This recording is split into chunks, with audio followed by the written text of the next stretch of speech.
Hello everyone, welcome back to the biology knowledge point YouTube channel. मैं Akshay Chopra, lecturer of biology, आपके channel पे स्वागत करता हूं। स्टूडेंट्स, आज के इस लेक्चर में हम कवर करेंगे WBCs। इससे पहले RBCs और प्लाज्मा को हम कवर कर चुके हैं। आज के इस लेक्चर में हम कवर करेंगे WBCs, जिसको हम बोलते हैं वाइट ब्लड सेल्स।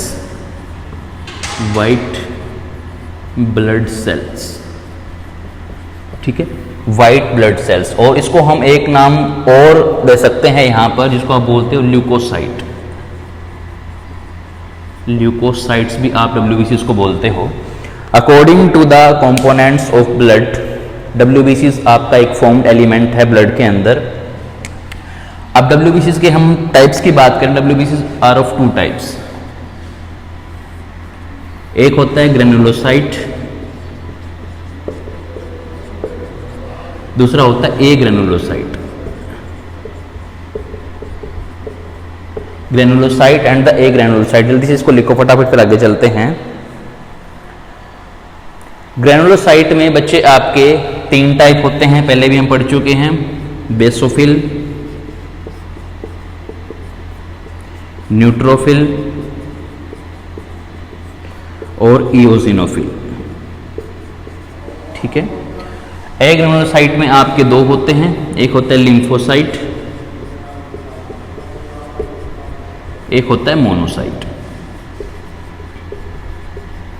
ठीक है। Lymphocyte and the monocyte. फिर लिम्फोसाइट में आपके 2 पार्ट होते हैं, B lymphocyte and the T lymphocyte, ठीक है, B cell and the T cell. ये आपका एक फ्लो चार्ट है WBCs का, इसके पार्ट्स हैं, ये मैंने आपको पार्ट्स बताए फ्लो चार्ट की फॉर्म में। अब हम बात करेंगे कि WBCs का जो नंबर है वो कितना होता है। WBCs आपका 6000 से लेके 8000 पर mm³ होता है ब्लड के अंदर, पर mm³। 6000 से 8000 इसकी वैल्यू होती है। अगर इससे ज़्यादा हो जाएगा तो दिक्कत है, कम हो जाएगा तो प्रॉब्लम है। उसके बाद अगर हम लाइफ स्पैन की बात करें, लाइफ स्पैन कि भाई कितने दिन तक आपका WBCs लाइफ स्पैन कंप्लीट करता है, ये होता है 12 से 20, 12 to 8 डेज तक आपका WBCs का लाइफ स्पैन रहता है। लाइफ स्पैन 12 से 20 दिन।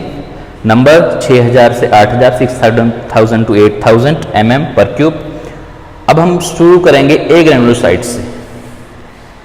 पहले हम कवर करेंगे ए ग्रेनुलोसाइट, ठीक है।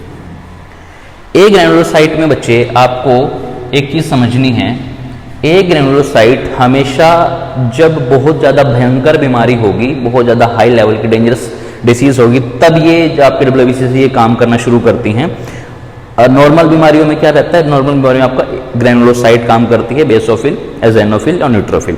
लेकिन जब लेवल हाई हो जाता है बीमारियों का, तब आपकी लिम्फोसाइट काम करती है। लाइक एड्स, कैंसर, ऐसी बीमारियों में आपकी लिम्फोसाइट काम करती है। यहाँ पर 2 लिम्फोसाइट है, बी लिम्फोसाइट और टी लिम्फोसाइट। बी लिम्फोसाइट और टी लिम्फोसाइट में एक बहुत बड़ा फर्क है। जो आपका बी लिम्फोसाइट है, ये क्या करता है, ये एक बी लिम्फोसाइट सेल है और ये इसके ऊपर लगी हुई है एंटीबॉडीज, ठीक है, ये एंटीबॉडीज लगी हुई है। कौन सी सेल है ये, बी सेल, बी लिम्फोसाइट, जिसको आप साइटोटॉक्सिक सेल बोलते हैं, साइटोटॉक्सिक सेल, ठीक है। होगा क्या, जैसे ही कोई फॉरेन पार्टिकल बाहर से आएगा, कोई भी बैक्टीरिया है, कोई वायरस है, तो ये क्या करती है, एंटीबॉडीज उसको ऐसे घेर के उसको इनएक्टिव करती है। ये एंटीबॉडी उसको इनएक्टिव करती है, किसको, एंटीजन को। ये एंटीजन, ये एंटीबॉडी, एंटीजन को एंटीबॉडी इनएक्टिव कर देती है और इनएक्टिव करके छोड़ देती है बाहर। ये इनएक्टिव कर दिया, अब क्या होगा, अब टी लिम्फोसाइट आएंगे, इसको किल कर देंगे, ठीक है। ये एक्शन होता है आपका बी लिम्फोसाइट का। लेकिन जो टी लिम्फोसाइट सेल है, ये आपकी बहुत डेंजरस टाइप ऑफ सेल्स होती हैं। ये मैंने बनाई है टी लिम्फोसाइट सेल, कुछ ऐसा इसका स्ट्रक्चर होता है, ठीक है। ये टी लिम्फोसाइट सेल, ये क्या करती हैं, ये जैसे ही कोई बाहर से कोई बैक्टीरिया या वायरस आएगा, तो उसको क्या करेंगी, ये डायरेक्ट बीच से फाड़ देती हैं। ये बीच से फाड़ देती हैं किसको, एंटीजन को। और ये क्या करती है, उसको इनएक्टिव करती है। तो ये आपको पता होना चाहिए दोनों में क्या फर्क है। ये इनएक्टिव करती है एंटीजन को और ये डायरेक्ट किल कर देती है। ठीक है, ये most dangerous type of antibody है टी लिम्फोसाइट सेल। दोनों में ये फर्क है। मोनोसाइट में क्या फर्क है? मोनोसाइट क्या करती हैं, देखो ये एक WBC है, ठीक है, मान लो बाहर से कोई एंटीजन आता है, ये क्या करती हैं, उसको पहले तो अपने अंदर लेके आएंगी। जैसे आपने अमीबा में देखा है, फूड को जो वो खाता है, फूड वैक्यूल को एंगल्फ करता है, ऐसे ही ये धीरे धीरे धीरे इसके पास जाएंगे, ऐसे शेप चेंज करेंगी और ये अपने अंदर लेके इसको किल कर देती हैं। ये मोनोसाइट जो होती है ये फैगोसाइटोसिस को फॉलो करती है। फैगोसाइटोसिस प्रोसेस को फॉलो करती है मोनोसाइट। तीनों में फर्क समझो दोबारा से। Lymphocyte, B lymphocyte, T lymphocyte, बाहर से कोई वायरस या फिर बैक्टीरिया आएगा तो बी लिम्फोसाइट क्या करेंगे, उसको इनएक्टिव कर देंगी और बाद में दूसरी WBC उसको खा जाएंगी। टी लिम्फोसाइट क्या करती है, डायरेक्ट किल करती हैं, किसको, एंटीजेंस को। मोनोसाइट क्या करती है, जैसे आपका अमीबा आपका फूड के लिए फैगोसाइटोसिस करता है, ऐसे ही ये उसके आसपास अपनी जो मेम्ब्रेन है उसको लेके जाएंगे और उसको अपने अंदर एनगल्फ करके उसको किल कर देती है। तो तीनों में ये फर्क है। जल्दी से इसको लिखो, फिर आगे चलते हैं हम ग्रेनुलोसाइट की तरफ।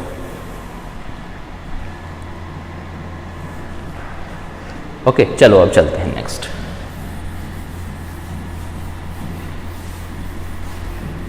दोनों में एक बहुत बड़ा फर्क ये भी है बच्चे, ग्रेनुलोसाइट में और ए ग्रेनुलोसाइट में। ग्रेनुलोसाइट में आपके ग्रेन्स प्रेजेंट होते हैं जिसमें कुछ आपके एंजाइम्स हो सकते हैं, और ग्रेनुलोसाइट में तो ये होते ही नहीं है। ठीक है, अब हम शुरू करेंगे ग्रेनुलोसाइट। ठीक है, ये आपके 3 टाइप के होते हैं, बेसोफिल, न्यूट्रोफिल और आपका इओसिनोफिल। ठीक है, तीनों को एक एक करके कवर करेंगे। सबसे पहले हम बात करेंगे न्यूट्रोफिल की, जो कि बिल्कुल न्यूट्रल होता है। न्यूट्रल मीन्स जो एसिड और बेसिक दोनों डाई से स्टेन हो जाए। एसिड एंड बेसिक दोनों डाई से स्टेन हो जाए, उसको आप न्यूट्रोफिल बोलते हैं। ये न्यूट्रल होता है, ना ये एसिडिक होता ना ये बेसिक होता। ठीक है, और ये आपका मल्टी न्यूक्लिएटेड सेल होती है WBCs की, जिसमें आपके जो न्यूक्लियस हैं वो मल्टी न्यूक्लिएट होंगे। ठीक है, ऐसे, ठीक है, ऐसे मल्टी न्यूक्लियस इसके अंदर प्रेजेंट होंगे न्यूट्रोफिल के अंदर, और इसका जो अमाउंट होता है आपके सेल के अंदर 60 to 65% होता है। आपके ब्लड के अंदर इस WBCs का जो परसेंटेज है वो 60 to 65% आपका न्यूट्रोफिल रहता है। जल्दी से इसको लिखो।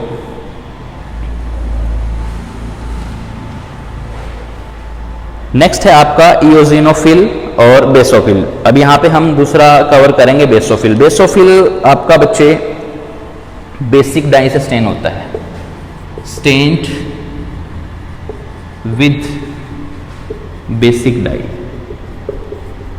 ठीक है, बेसिक डाई से स्टेन होता है आपका neutrophil, basophil, sorry, basophil basic dye से स्टेन होगा, बी से बेसिक डाई। बेसिक डाई से आपका कौन सा स्टेन होता है, बेसोफिल। और जो बेसोफिल होता है आपका ये ट्राई न्यूक्लिएट, इसमें ट्राई लोब होते हैं आपके 3 लोब, ऐसे ऐसे। ठीक है, ऐसे 3 लोब होते हैं आपके न्यूक्लियस के, 3। Got it? ये 3 ट्राई लोब न्यूक्लियस आपका बेसोफिल के अंदर प्रेजेंट होता है। नेक्स्ट आपका इओसिनोफिल। इओसिनोफिल के अंदर आपका जो लोब है वो बाइलोब होता है, ऐसे ईयरफोन जैसा आपको दिख रहा होगा। ये ईयरफोन जो कान में लगाते हैं हम, ई से ईयरफोन और ई से इओसिनोफिल, और ये आपका स्टेन होता है, stain with acidic dye. Acidic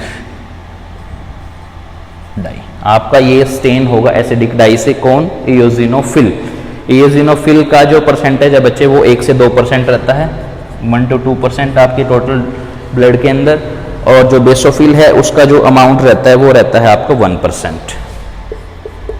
ठीक है, so this is all about the granulocyte. 3 type के होते हैं, basophil, neutrophil, eosinophil. Stain with basic dye, base दोनों से, सिर्फ एसिड से। ये बेसोफिल ट्राइलोब्ड, ये बाइलोब्ड और ये मल्टीलोब्ड। तो ये आपके ग्रेनुलोसाइट होते हैं जिसके अंदर ग्रेन्यूल्स प्रेजेंट होते हैं, ऐसे ऐसे ग्रेन्यूल्स। इनके अंदर आपके एंजाइम्स होते हैं जो कि किल करने में हेल्प करते हैं। ये तीनों ही आपके नॉर्मल बीमारियों में काम करते हैं, जो कि फैगोसाइटोसिस को फॉलो करते हैं। जो सेल्स हैं जो बाहर से एंटीजन आए हैं उनको किल करने में ये काम करते हैं ग्रेनुलोसाइट। जल्दी से इसको लिखो फिर आगे चलते हैं। हो गया बच्चे। अब हम बात करेंगे कुछ टर्म्स की।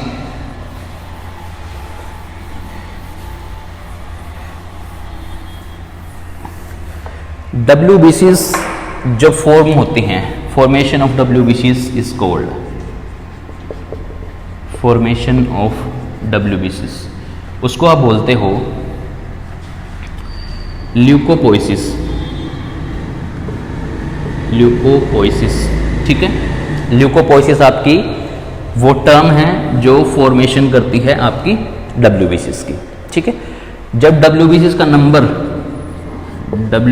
नंबर बहुत ज़्यादा हाई हो जाएगा, ठीक है, नंबर बढ़ जाए तब उसको बोलते हैं ल्यूकोसाइटोसिस। ल्यूकोसाइटोसिस। और जब WBCs का नंबर कम हो जाएगा उसको बोलते हैं आप ल्यूकोपीनिया। ल्यूकोपीनिया, ठीक है।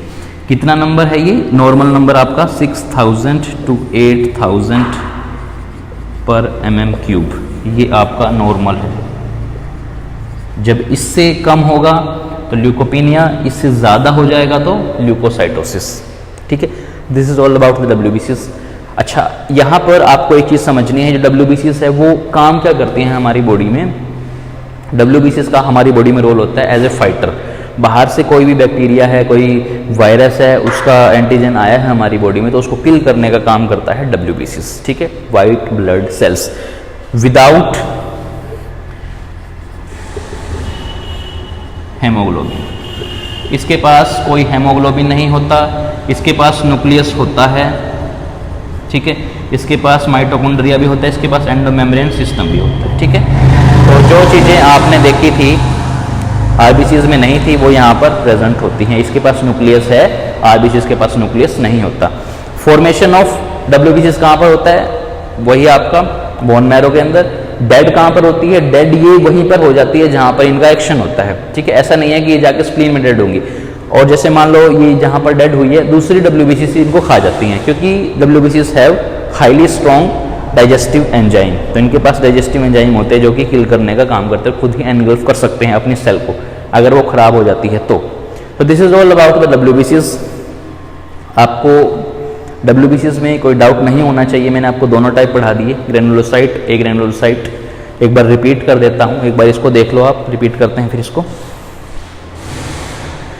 सुनो अब ध्यान से। WBCs white blood cells also called leucocyte, दो टाइप की होती हैं, एक आपकी ग्रेनुलोसाइट, एक ए ग्रेनुलोसाइट। ग्रेनुलोसाइट में आपके तीन होते हैं, बेसोफिल, न्यूट्रोफिल, इओसिनोफिल।